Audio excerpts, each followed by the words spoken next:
Alice contemple le modelé des bras, des cuisses, des ventres. C'est vrai que c'est beau. Beau et un peu déprimant.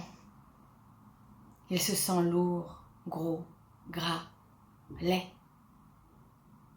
À sa gauche, Camille souffle sur sa frange qui lui retombe sans cesse dans les yeux. Elle porte un petit sac en bandoulière. Il se demande ce que contient le sac.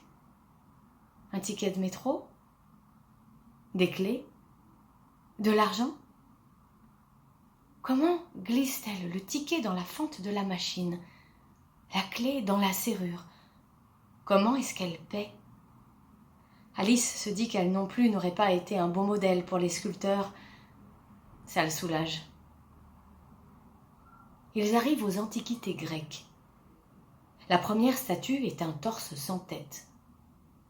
Et puis, il voit une tête de cavalier sans corps. Et un torse d'homme sans tête et sans bras avec une jambe coupée au genou.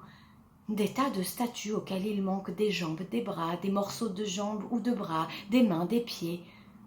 Des statues très anciennes, brisées par le temps, ou les voyages, les tremblements de terre peut-être. Il ne sait pas comment des morceaux de leur silhouette ont disparu. Elles devaient être entières à l'origine puisque ce sont des dieux et que les dieux sont parfaits. Mais maintenant, elles ressemblent à Camille et la foule les admire. Les touristes les prennent en photo. Pas d'obèse évidemment parmi les sculptures. Le revoilà avec son corps moche. Et à présent, voici la Vénus de Milo, une star du Louvre, annonce le guide. Mais c'est Camille qu'il désigne involontairement. Elle s'est glissée au premier rang sans qu'il s'en aperçoive et s'est plantée, toute petite et toute droite, devant l'immense femme de pierre, la grande Vénus aux bras manquants. Le guide se fige, comme s'il n'avait pas vu Camille avant cet instant. Camille, la fille sans bras. Il débitait sa conférence apprise par cœur, sans voir personne, suivant un itinéraire réglé par avance, une machine à dire du texte.